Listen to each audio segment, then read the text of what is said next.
Hi, I'm Steve Nathans Kelly, editor, streaming media producer. Today I spoke with John Ross, president of Laurel Canyon Live, a new state-of-the-art live streaming venue built, as the name suggests, in a fabled Hollywood Hills enclave that once counted Jim Morrison, Joni Mitchell, Jackson Browne, David Crosby, Frank Zappa, and other luminaries of the LA music scene of the 60s and 70s among its denizens. True to the spirit of musical innovation long associated with the Laurel Canyon scene, Ross says plans to build Laurel Canyon Live predate the pandemic and the need for alternative means of delivering live music and connecting bands and their fans that COVID-19 has thrust upon the music industry.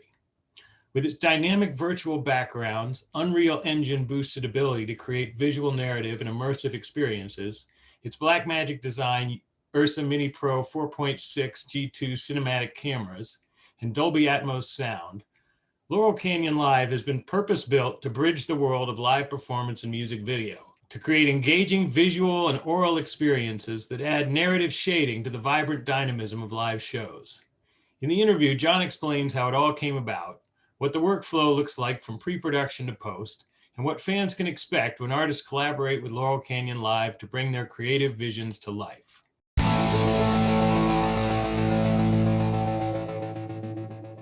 The idea about Laurel Canyon Live actually took place before this COVID thing happened. This years ago, we had a post-production facility that that was, we did motion pictures, all that kind of good stuff, and we sold it, and then we had to retire for a period of time, which is what happens when you sell a company. They force you out of the business for a period of time. And then I had this idea to build a commercial-sized dubbing stage, but in our house, which happens to be up in Laurel Canyon. And we ended up, built this room and some edit bays and things that are required for doing motion picture work. And we've done a whole bunch. We did all the last 4 David O. Russell films. A lot of films we did here.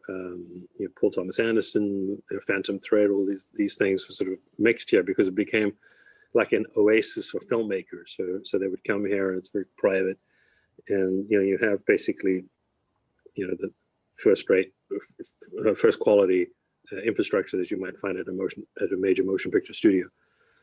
And then we did a charity event actually one day for I forget what the charity was for, but we had Colin Hay from Men at Work doing a live performance in the space. And I come from music, and specifically live music. That's how I originally came to this country.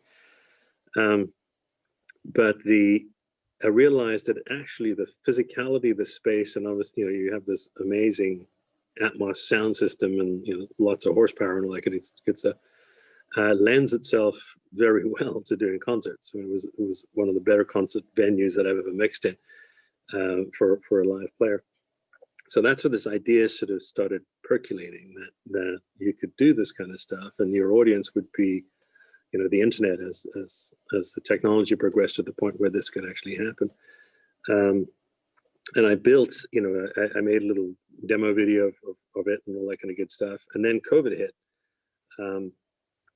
And obviously the need for it became a little bit more apparent.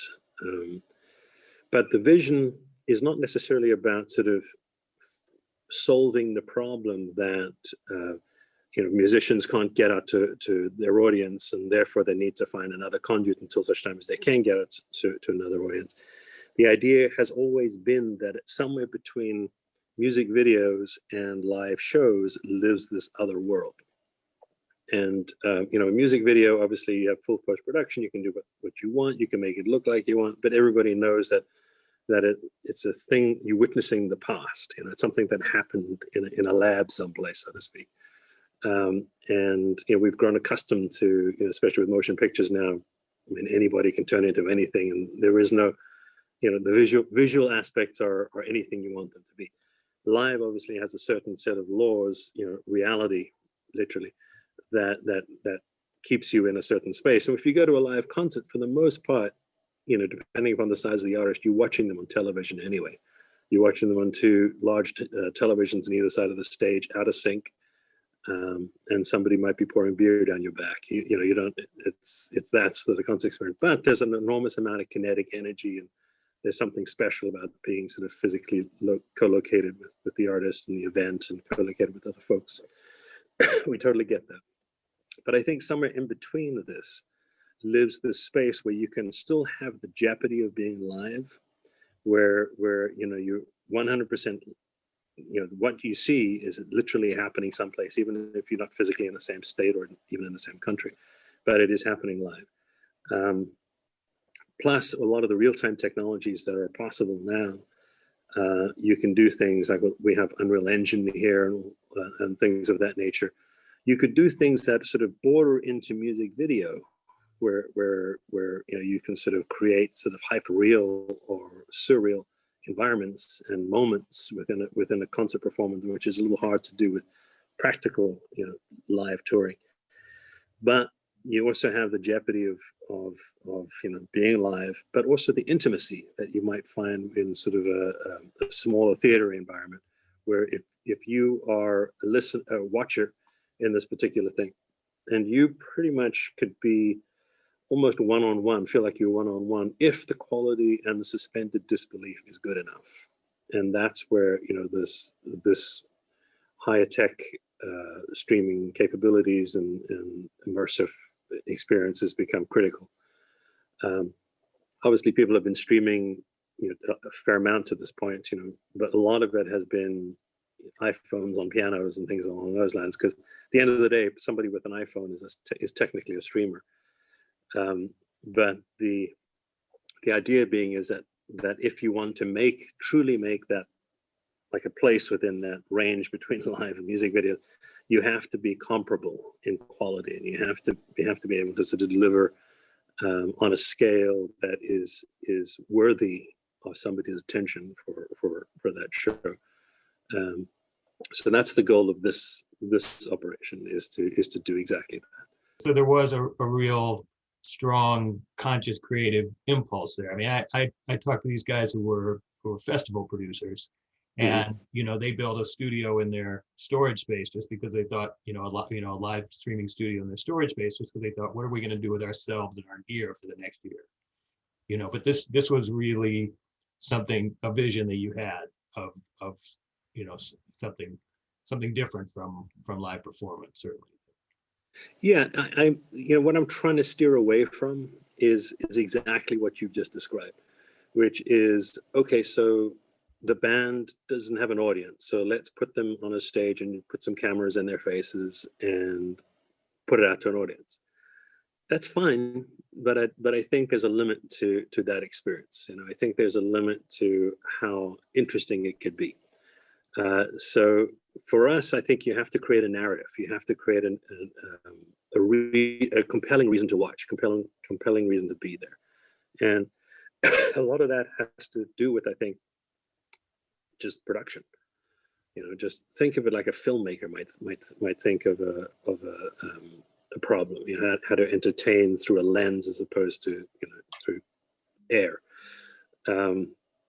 So that's sort of the motivation behind a lot of this stuff, and also it's artist dependent. I mean, not everybody's going to do that kind of thing.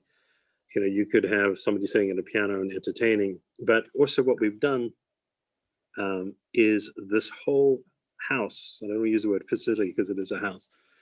There are various spaces within this in this place. So we have the main room, which is where I am right now, and there's a stage and there's a whole lighting rig and all that kind of good stuff, permanently set up.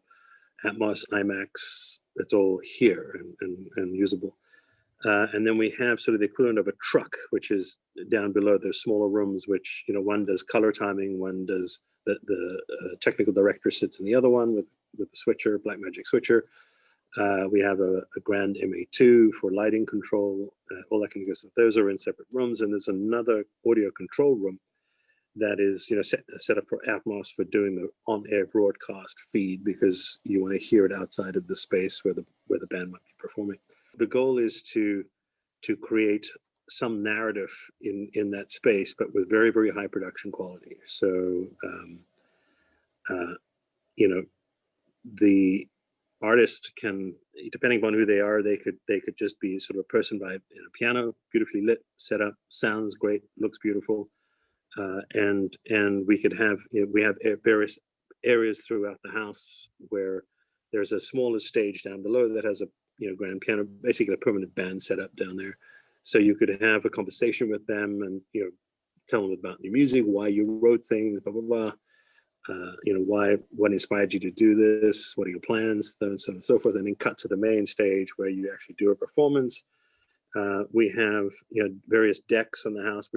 We overlook Laurel Canyon, so you could literally throw a stone at the Canyon Country Store down below, and at the house on Love Street, which Jim Morrison lived in, and so. You overlook all these properties. So there's a big deck out there. You could do things where you film some versions of that show or some portions of that show in that kind of space. We ran tactical fiber throughout the whole place, so you can pick up your 4K camera feeds anywhere. And there's a whole house Dante set up so you can pick up audio any place, and for both communication, for internal comms, and for actual sound feeds and all that kind of good stuff. So the whole place is sort of designed as I hate to use the word set, but it's it's all available to do this vision.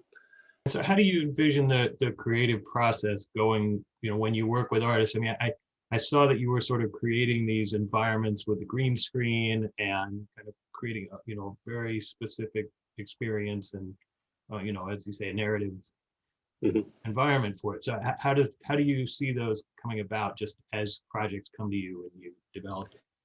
Totally artist dependent. It's one of those things where if you're an established artist, most of the time you have a pretty strong vision as to what you're all about. And I think of this as a toolbox, and we have some great tools, some great capability. We have obviously a way to sort of get out there. But we have to, just as we do in when we do motion pictures, you're dealing with various creative teams and various creative concepts. So you have to be flexible enough to be able to accommodate all that stuff, and obviously equipped enough to be able to accommodate that stuff. So there might be some artists that literally will be, a handful of lights and them talking to an audience and being captivating. To somebody who wants to create a whole virtual space and per song, per moment, per whatever. Obviously the production, it takes time to build a lot of that stuff in Unreal Engine. So you have to pre-plan that ahead. So my approach is basically whatever the artist wants. And my approach is, here is your toolkit. It's a powerful toolkit. And have at it, basically. And if you want, we're producing a lot of these things too. So not every artist will have the infrastructure to produce that stuff. So we have that capability as well here. So do you anticipate that some projects will be primarily live streaming experience, and then some will be, really more focused on a post-produced outcome? How do you and is the workflow different for those? The workflow is different. Well, how you deal, let me answer it differently. How you deal with the workflow is different. The workflow will be exactly the same, whether you're going live, or whether you're going live to tape, which is, would be the description of that. So we have, I have 16 channels of Apple ProRes 4K HDR recording capability. So we have, these servers that basically capture all the various streams from cameras and from whatever devices you're recording. That goes down to a server that is made up of totally M.2 drives. There's cards with many M.2 drives in it. And so the whole thing is its speed, just because you need to be able to push that stuff in there. And the reason we do that, as opposed to just getting the in-camera, the local in-camera feeds and then putting into post-production, is time. So while that show is going on, whether you're going live or sort of live to tape, that's a decision that you can make with the artist. So let's say, for example, they want to make a 20-minute from live version just because they're uncertain about certain things, or they want to evaluate certain things or whatever. For us, it's just a matter of a choice of whether we use that feed that's going live. So that workflow would be you shoot the show, it's being pushed down to these servers. These servers are immediately available in DaVinci Resolve. So a picture editor could be sitting there and going, okay, we don't like that angle, or that shot looks too dark, or let's fix a pitch thing, or basically do some immediate post stuff in that thing. And then obviously you have the show captured in component form on both video, component video, and also audio. And you could do sort of 3 hours later, you could do a really posted show. So the workflow is pretty much the same as where you choose to jump in on the timeline, so to speak. But either way, we're recording down to these servers. Either way, we're recording discretely. Either way, it goes into DaVinci Resolve. It's just a matter of what's your stomach for it. And in terms of the gear, had you been working with this Blackmagic workflow with other studios, other projects in the past? Is it something you developed just for Laurel Canyon Live? Or? We're a post-mixing facility. So obviously the audio stuff is something that is well developed here.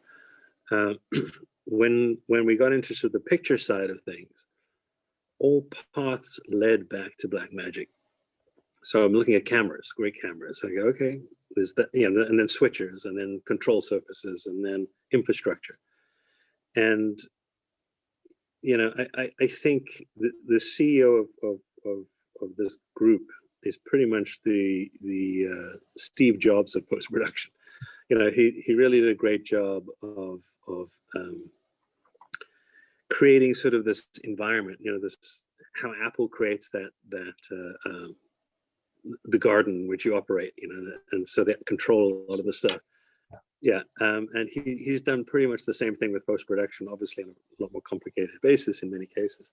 But for me, a lot of things led back to that path. So it wasn't as if I was going like, well, we have to use the Blackmagic thing. It made sense, as you open up this particular problem, and then you found the next problem that needs to work with it. It made perfect sense that you stay within that garden, So that's what we ended up with, Blackmagic from head to toe, basically. Tell me a little bit about the Unreal Engine. I mean, I read up on it, but that's not really something I'm that familiar with. And so how does that fit into it? Unreal Engine is a tool for gamers, for gaming developers that I think Epic Games developed, and it was basically it's a freeware program that goes out there, and it's extremely sophisticated, and it's designed so that people can make games. And if you get a successful game, then Epic gets a portion of your proceeds from that game. It's very altruistic. It's wonderful. But what it allows you to do is basically photorealistic imagery. And they've developed tools specifically for the motion picture business, like Mandalorian, for example, how they shoot a lot of those shots. They're in-camera VFX. So they will shoot the character against either a green screen, or in the case of Mandalorian, against an LCD screen. And there is a technology that allows the sort of the error of parallax, so to speak, so the camera knows geographically where it is in that 360-degree space, and will translate that across to the Unreal Engine server. So let's say you develop a scene, like you're in a warehouse, or you're on the top of a mountain, or whatever it is. If that were just a flat screen or a flat mat back there, as the camera moves, it becomes very unbelievable, because that's stationary, and life doesn't work that way.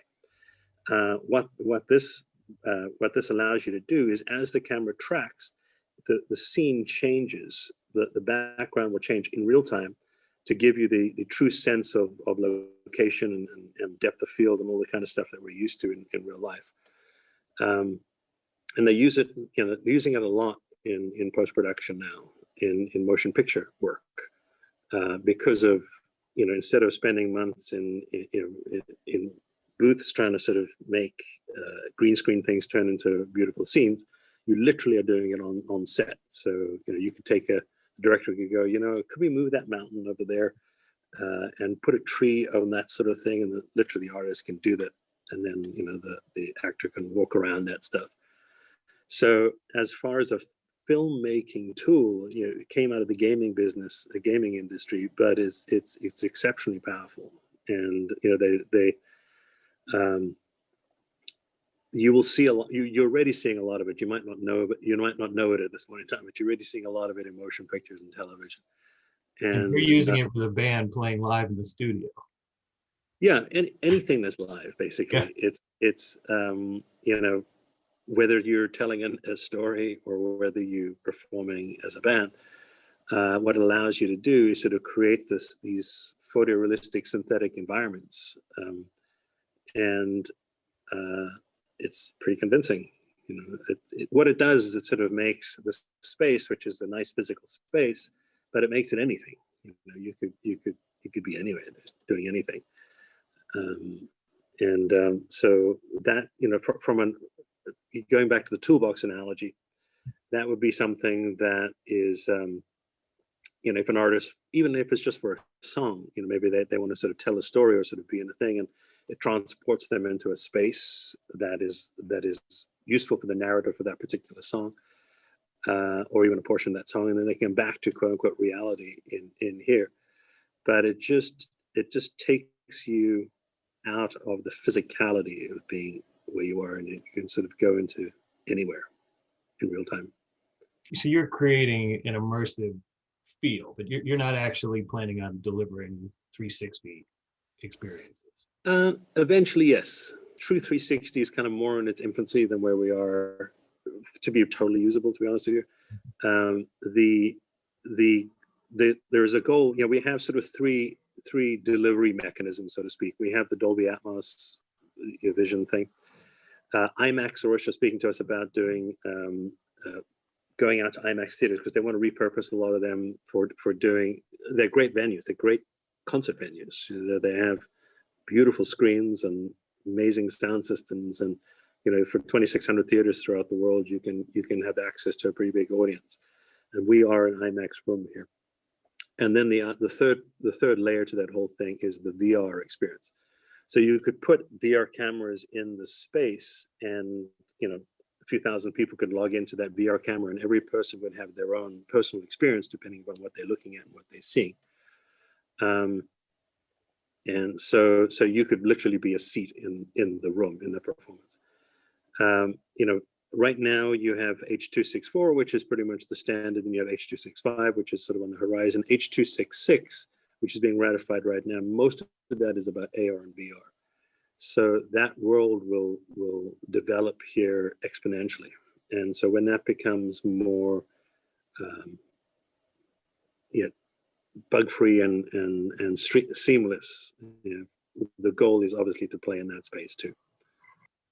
Are you planning on doing anything sort of interactive with the live streams, or is the focus really more on the experience that's in the video itself?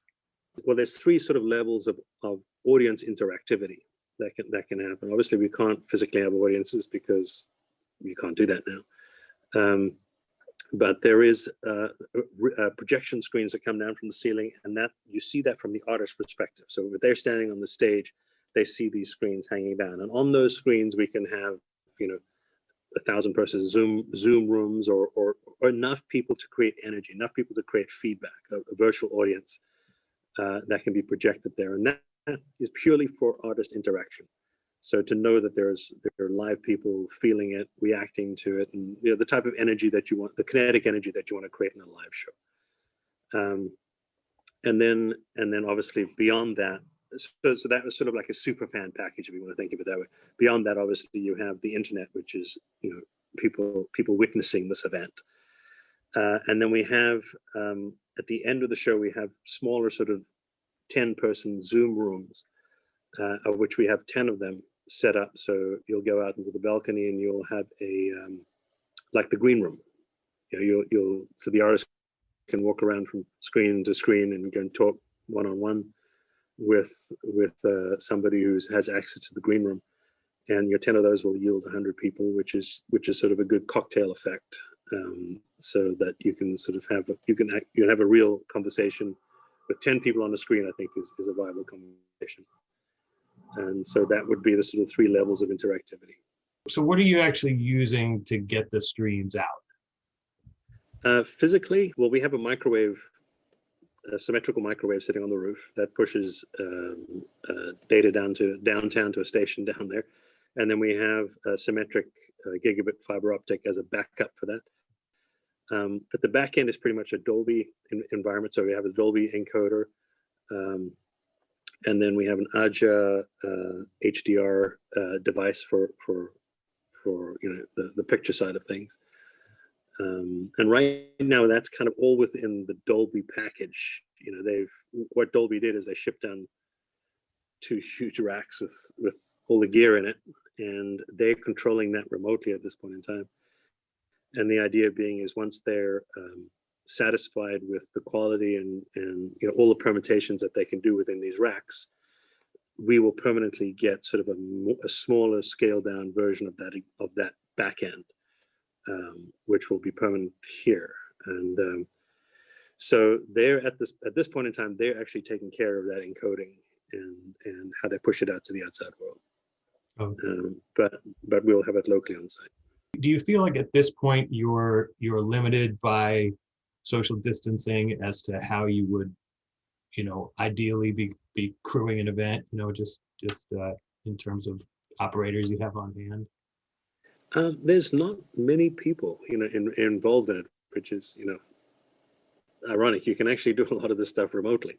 The next show, just because of the restrictions in Los Angeles right now, that the TD and various other folks are not even going to be in the building. In fact, one's in San Francisco and the other one's in Utah.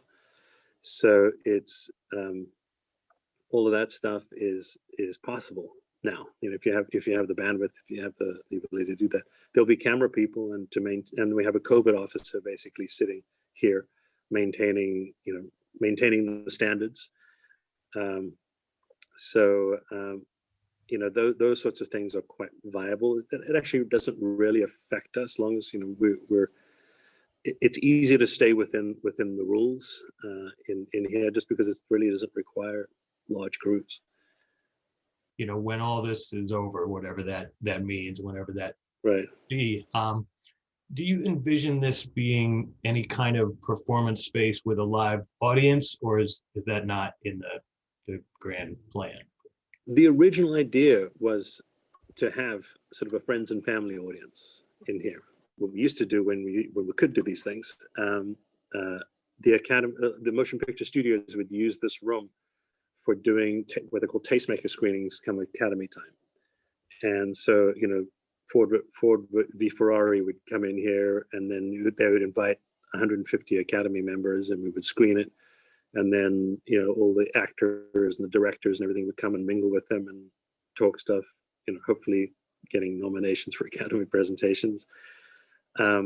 So we were doing a lot of those sorts of events here, because it's the space is very conducive to those sorts of things. And it's a great sort of entertaining space, and it works. And so we did a lot of that stuff. Obviously, once COVID hit, that's impossible. We can't gather like that. But when I was originally talking about the idea and implementing it and dreaming it up before COVID, the idea was that we would have about 50 people in the room that would be either super fans, friends, and family, just for energy. And we can do that and still have the space for production. Obviously, anything Unreal Engine, anything green screen, they're going to have a different experience here locally, but that's okay. They're in it for the energy. The true audience is the tethered electrically tethered audience out there. So they will actually get a better show than the people here locally. But the people here locally will obviously get to hear it firsthand and sense the energy. So we might resurrect that idea once we're out of the COVID restrictions and the world returns to quote unquote normal. Okay. And just one thing I just wanted to ask you about, just pure curiosity on my part. So obviously the name Laurel Canyon is very evocative, but of course, I mean, what it evokes for me is Jim Morrison, Joni Mitchell, Crosby, Stills and Nash. I mean, things that happened a long time ago. So is Laurel Canyon still sort of a vibrant cultural scene at that point? Is it a music scene? Like what is it? What does it evoke now? Here's my answer to that question, because I've been asked that before, and for logical reasons. When Laurel Canyon was Laurel Canyon, Joni Mitchell, all that kind of stuff, those people were the contemporaries of the day. Those were the people who were the cutting edge, who were making the difference in the world. There are still artists that live in the space. I mean, Gaga owns Frank Zappa's place, which is just down the road. So it's still very much the case, but sort of its heyday is associated with the Jackson Browns and the Doors and all that kind of good stuff.